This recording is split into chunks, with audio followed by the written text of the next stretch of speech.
बुनकर सोसाइटी, बुनकर बोले तो हैंड वीवर्स होता है। इधर सैकड़ों वर्षों से यहाँ पे बुनकर लोग का पूरा गांव है, 2 to 3 किलोमीटर्स के एरिया में।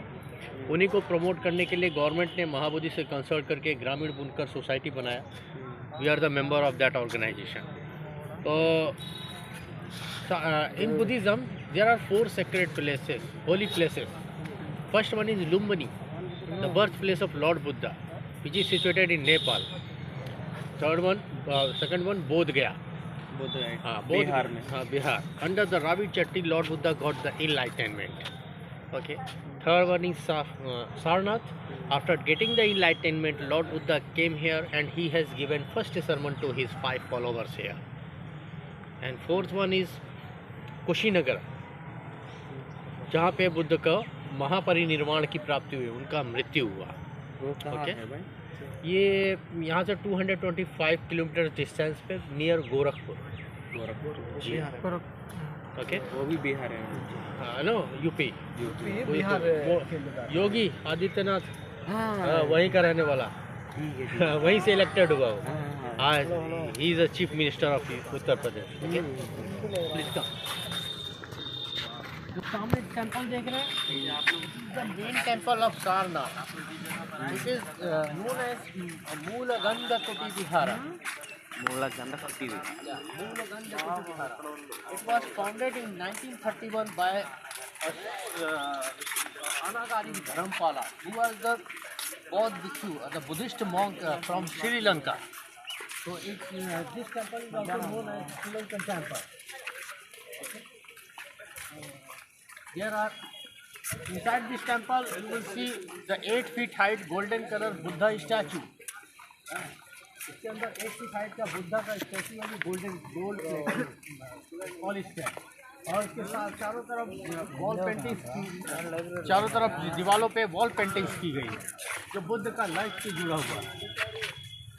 You can see this statue. He is the founder of मूलगंधकुटी Vihar in 1931, और इन्होंने ही महाबोधि सोसाइटी ऑफ इंडिया का फाउंडेशन किया 1891 में।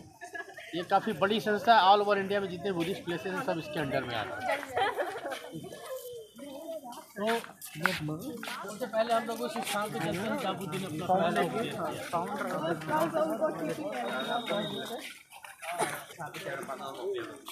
బుద్ధుడు అక్కడ జ్ఞానోదయం అయింది అంటారు కదా, ఆ జ్ఞానోదయం అయ్యాక ఇక్కడికి వచ్చి ఫస్ట్ టైం 5 ఫాలోవర్స్ ఉపదేశం, అందుకే ఇది సెకండ్ ప్లేస్. ఫస్ట్ అయితే బుద్ధగయ అంట, సెకండ్ ఇది, తర్వాత థర్డ్ ఇంకోటి చెప్పారు. లోపలికి వెళ్తాము, ఫస్ట్ ఎక్కడ ఉపదేశం ఇచ్చారో చెప్తాడంట. ఫస్ట్ డైరెక్ట్గా ఇక్కడ आप सभी लोग को मेरी आवाज़, मेरी बातें समझ में आ रही है? आ रहा है ना? देखिए सामने जो स्तूप देख रहे हैं, ये बौद्ध स्तूप, इस सारनाथ का लैंडमार्क है। यहाँ पे कभी भी आप नेट पर सर्च करेंगे सबसे पहले ये स्तूपा आएगा। इसका नाम है धमेक स्तूपा। इसका निर्माण 2300 ईयर्स ओल्ड है। ये 2300 साल पहले सम्राट अशोक ने किया था, कलिंगा युद्ध के बाद। कलिंग युद्ध हुआ था उसके बाद, और ये उसी स्थान पे बनाया गया है जहाँ भगवान बुद्ध ने अपना पहला उपदेश अपने 5 शिष्यों को दिया था ज्ञान प्राप्ति के बाद। ओके, ये आर्कियोलॉजिकल सर्वे ऑफ इंडिया के अंतर्गत आता है। इसको अभी रिपेयरिंग का वर्क चल रहा है, ठीक है। तो इसकी एंट्री यहाँ से नहीं होती है, मेन रोड से 1.5 किलोमीटर आगे जाते हैं तो इसके कैंपस के अंदर जाने के लिए ऑनलाइन टिकट बुकिंग होता है, ठीक है। लेकिन जो मेन टेंपल के दर्शन करने आते हैं वो लोग वो गेट के पास से इसका दीदार करते हैं, इसको फ़ोटो लेते हैं और फिर रिटर्न होते हैं। हम लोग भी कुछ ऐसा ही करेंगे, क्योंकि अंदर जाने के बाद भी आप इसको टच नहीं कर सकते, वही काम आप बाहर करते हैं। और जो अशोक, जो मौर्य डायनेस्टी का सबसे प्रतापी राजा था, उस समय 3rd सेंचुरी से लेकर 7th सेंचुरी तक भारत एक अखंड भारत हुआ करता था। ओके, और पूरे अखंड भारत में मौर्य डायनेस्टी का एकछत्र आधिपत्य था। अखंड भारत से मतलब है अफगानिस्तान के हिंदू कुश माउंटेन रेंज से लेकर के Nepal, Bhutan, Myanmar, Bangladesh, Java, Sumatra, Indonesia, Iran, Iraq, Afghanistan, Pakistan, Tibet, Greece तक इन लोग का साम्राज्य था। लेकिन जब वो साउथ की तरफ बढ़ते हैं तो सबसे स्ट्रॉन्ग प्रोविंस मिलता है कलिंगा, जो कि उड़ीसा का एक पोर्ट सिटी था, कोस्टल एरिया सिटी था और व्यापार का बहुत बड़ा केंद्र था। वहाँ से मसालों का, कपड़ों का, हाथी दांत के व्यापार अन्य देशों से हुआ करते थे, तो बहुत ही प्रॉस्पेरस सिटी। तो उसको अपने साम्राज्य में मिलाने के लिए, उसको कैप्चर करने के लिए सबसे पहले अशोक के दादा चंद्रगुप्त मौर्य ने उसके ऊपर आक्रमण किया। फिर उसके पिता बिंदुसार ने उसके ऊपर आक्रमण किया, कोई भी उसको जीत नहीं पाया क्योंकि वहाँ का जो किंग था अनंत पद्मनाभन बहुत पावरफुल था। तो अशोक काफ़ी छोटा था उस समय, लेकिन उसके मन में एक इच्छा थी जो भारत में करवाया था। 84,000 stupas. It is one of them. 84,000 బుద్ధుడు ప్రసాద్ కాపాడిన తర్వాత నిర్మించిన ఫస్ట్ స్తూపం అంట. ఇలాంటి స్తూపాలు మొత్తం 84,000 నిర్మించాడంట ఒక ఇండియాలోనే. Ashoka has built 84,000 stupa in United India on that time. It is one of them. उसके द्वारा बनाए गए कुछ स्तूपा ईरान में पाया गया, इराक में पाया गया, अफगानिस्तान में, इंडोनेशिया में, पाकिस्तान में, इंडिया में, हर जगह पे। इंडिया में बनाए गए उसकी 4 स्तूपे बड़े इंपॉर्टेंट है। पहला उड़ीसा का धवलगिरी नाम की जगह पे शांति स्तूपा बनवाया साइट है ऐसा। तीसरा राजगीर बिहार के अंदर एक स्तूपा है और चौथा ये धमेक स्तूपा जो सभी स्तूपों में सबसे बड़ा है। इसका height 103 feet 103 feet. And diameter is 93 feet. It is totally in round shape and solid structure. Solid अंदर कोई हैलो नहीं है. नो 1904 में अलेक्जेंडर कनिंगम नाम के आर्कियोलॉजिस्ट थे। उन्होंने ये पता करने के लिए कि अंदर होलो है या फिर सॉलिड है, इसके सेंटर पॉइंट से लेके बेसमेंट तक ड्रिलिंग करवाई। हाँ, लेकिन सिर्फ कंक्रीट बाहर निकल के आया, तो उन्होंने ये सर्टिफाइड किया कि एक सॉलिड स्ट्रक्चर है। ये सिर्फ एक परिक्रमा का एक माध्यम। बुद्धिस्ट लोग आते हैं, इसकी रेलिंग के साइड से परिक्रमा करते हैं और ओम आने पद्मे ओम, ओम आने पद्मे ओम, ओम आने पद्मे ओम इस तिब्बती मंत्र का जाप करते हैं और कैंडल ऑफर करते हैं। ये वाइट कलर का स्टैंड देख रहे हैं, कैंडल स्टैंड। एंड एक विशेष प्रकार का कपड़ा होता है जिसको खाता बोला जाता है, जो रॉ सिल्क से बनता है, जिसमें तिब्बती मंत्रास, तिब्बती सिंबल्स होते हैं, वो इनको ऑफर करते हैं। देखिए वो पेड़ के नीचे वाइट बने हुए हैं, है ना, वो यही हैंड वीवर्स लोग बनाते हैं। तो उसने जहाँ जहाँ भी स्तूपे बनवाया वहाँ पे उसने वहाँ की लोकल लैंग्वेज का इस्तेमाल किया। उसने इसके ऊपर इसके उपयोग किया गया है जो राइट से लेफ्ट लिखी जाती थी। हम लोग लेफ्ट टू राइट लिखते हैं, वो राइट से लेफ्ट लिखी जाती थी। पाकिस्तान में जितने स्तूपे पाए गए उसमें उसने खरोष्टी लिपि का उपयोग किया है। अफगानिस्तान में जितने स्तूपे पाए गए उसमें आरामाइक लिपि का उपयोग हुआ है। और ग्रीस जो कि टर्की के नाम से जाना जाता है उसमें उसने ग्रीक लैंग्वेज का उपयोग किया है। लोकल लोग उसको पढ़ते थे, आपस में डिस्कस करते थे और उसको फॉलो करते थे। इस तरीके के उसने 84,000 स्तूपों के माध्यम से 2 वर्क किया। पहला अपने पूरे साम्राज्य को संगठित करने का काम किया और दूसरा बौद्ध धर्म का प्रचार। तो ये एक रेलिक्स स्तूपा है। जितने भी उसने स्तूपे बनवाया उसके बनवाते समय उसके बेसमेंट में बुद्ध के एसेस को डाला गया है इसमें। हाँ, तो उसके लिए उसने 84,000 बॉक्सेस में बुद्ध के एसेस को संरक्षित किया था, सेव किया था। जहाँ जहाँ स्तूपे बनवाता उसके बेसमेंट में बुद्ध के एसेस डाला गया था। इसके बैक साइड में बहुत सारे छोटे छोटे कमोमरेटिव स्तूपास आपको देखने को मिलेंगे। बुद्धा का, हाँ ना, बुद्धा का मतलब इसमें बुद्धिज़्म में जैसे हम लोग होते हैं, भगवान से कुछ मन्नत मांगते हैं, पूरा होते हैं, वे बोलते हैं भगवान हम तिरुपति का दर्शन करेगा या मीनाक्षी टेम्पल का दर्शन करेगा या कोई छोटा सा मंदिर बनवाएगा, हाँ, या 5.25 किलो लड्डू चढ़ाएगा, कुछ ऐसा बोलते हैं कि हमारा ये इच्छा पूजा हो जाए। ऐसे ही बुद्धिज़्म में जब इच्छा पूरा मन्नत मानते थे और पूरा होने पे वो लोग स्तूपास बनाते थे। ठीक है, ऐसा। तो जो नॉर्मल लोग होते थे वो छोटे छोटे स्तूपा बनवाए उन्होंने। अशोक जो था वो चक्रवर्ती राजा था, उसने बड़े बड़े स्तूपे बनवाए और इसके माध्यम से कई सारे काम किए। आज अशोका के द्वारा ही बौद्ध धर्म का इतना ऑल ओवर वर्ल्ड में प्रचार हुआ कि आज पूरे वर्ल्ड में बुद्धिज़्म को जानने लगे हैं और वर्ल्ड का चौथा सबसे बड़ा धर्म हो गया है। और मोर देन 1 डज़न से ज़्यादा बुद्धिस्ट कंट्रीज में ये फैल चुका है। फोटो लेना है, फोटो ले सकते हैं। अंदर यहाँ हाथ डाल करके यहाँ फोटो ले लेंगे।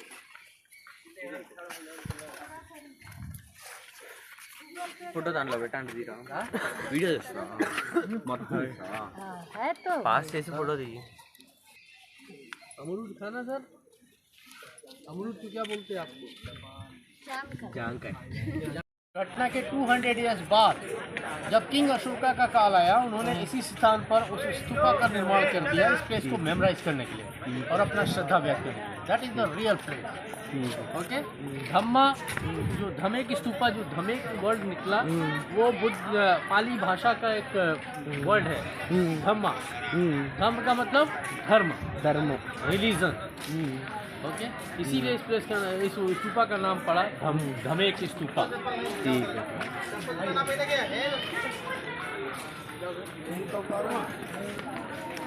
अभी आप लोग नीचे उतरिए।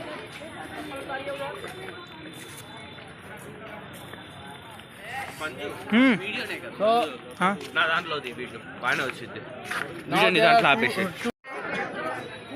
చెప్పులు ఇట్సిద్దాం చివరి పెట్టు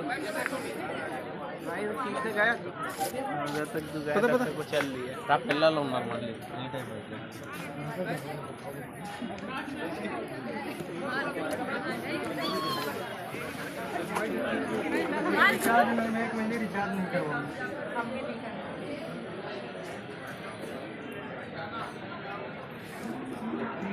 డబ్బులు తీసుకున్నాను మర్చిపోయాను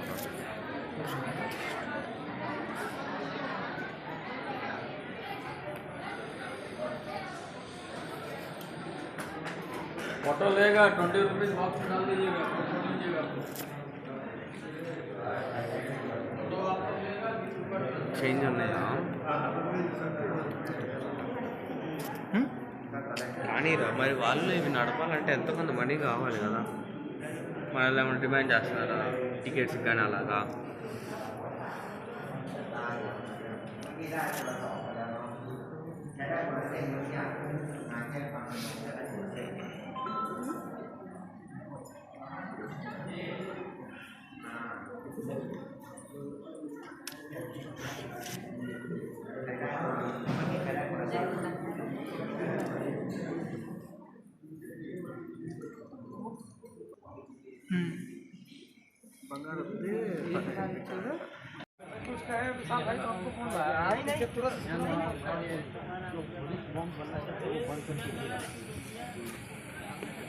आइए सर, गिव मी 2 मिनट। ये वो रावी चट्टी, रावी चट्टी under which lord Buddha got the enlightenment Bodh Gaya. तो उसका एक ब्रांच श्रीलंका में, श्रीलंका से एक ब्रांच यहाँ पे लगाया गया। इस फ्री मोर देन 90 ईयर्स हुआ आज भी मौजूद। इसके नीचे 5 फॉलोवर्स का स्टैचू बना हुआ है। बुद्ध अपना उपदेश दे रहे हैं। It is just a model, this is not a real place where Lord Buddha has given first sermon. This is just a model. इनके नाम असजी, वप्पा, भद्या, कौंडिन्य एंड महानामा, जिनको बुद्ध ने अपना फर्स्ट सर्मन दिया था।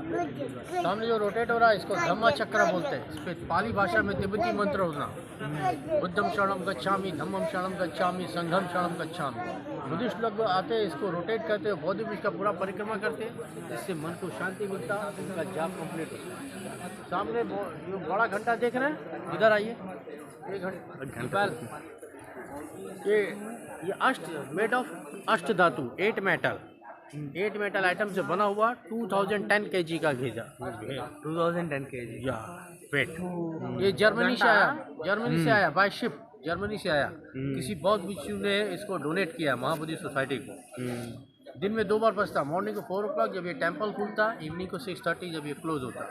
इसका साउंड 2 to 3 किलोमीटर का एरिया कवर करता।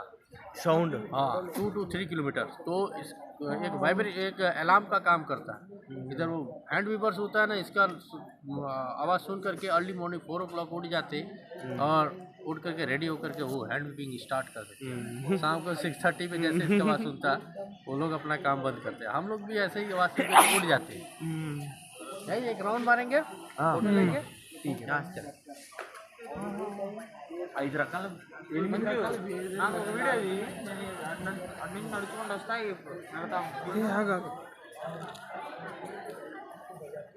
पिक्चर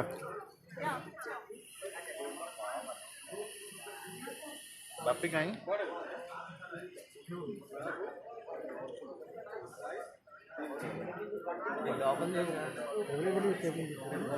గంటలు అన్ని చోట్ల ఉండవు. బౌద్ధుడి గుడిలో గంటలు కేవలం ఇది ఉంటుంది కర్ర, దాన్ని బట్టి కొడతారు.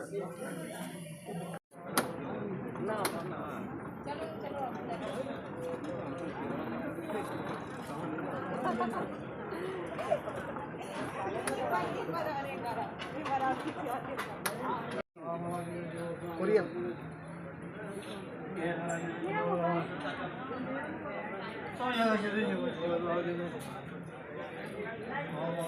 కొరియన్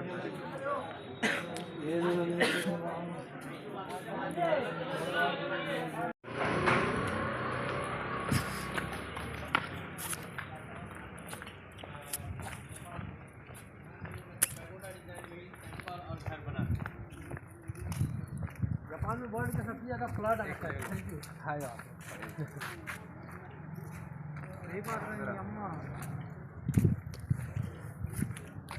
जापान में वर्ल्ड का सबसे ज़्यादा फ्लड आता है और अर्थक्वेक आता है। इसलिए वो लोग लकड़ियों का इस्तेमाल करते हैं वुड अपना घर टेंपल बनाने को, ताकि टूटने पे दोबारा बनाया जा सके। ये भी उसी का ही डिज़ाइन है, लेकिन ये ऊपर से सीमेंटेड है, अंदर से वुडन है। इसके अंदर भगवान, इसकी खासियत है इसके अंदर भगवान बुद्ध की महापरिनिर्वाण मुद्रा में प्योर चंदन की लकड़ी का सैंडलवुड का स्लीपिंग मोड में स्टैचू विद्यमान। और इसके अंदर जितने भी फर्नीचर हैं, स्टैचूज हैं, ऊपर झूमर है जिसपे गोल्ड पॉलिश की गई है। Everything is made of sandalwood. మొత్తం గంధపు చెక్క చేశారంట. गंडम चक्का है ना? गंडम चक्का means just remove your shoes here and come outside.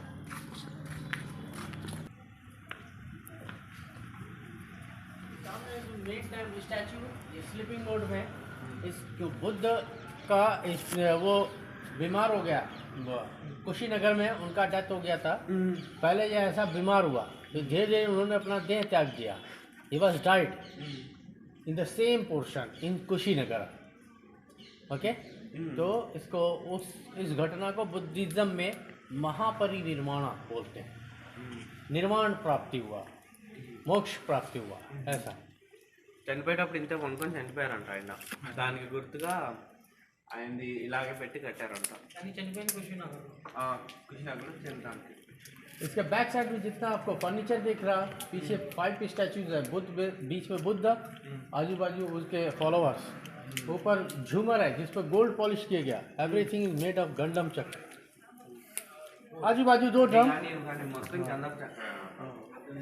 आजू बाजू 2 ड्रम, जापानीज ड्रम। मॉर्निंग को 5 o'clock बजता, इवनिंग को 5 o'clock, जब ये टेम्पल ओपन होता क्लोज होता। सामने ये बोर्ड पे लिखा है यहाँ मंत्र, यहाँ जापानीज बुद्ध बैठ करके मंत्र उच्चारण करता है। नामो म्यो हो रेंगे क्यों, नामो म्यो हो रेंगे क्यों, मीनिंग बुद्धम शरणं गच्छामि, धम्मं शरणं गच्छामि, संघं शरणं गच्छामि। फोटो किसको नहीं खुला आप आया?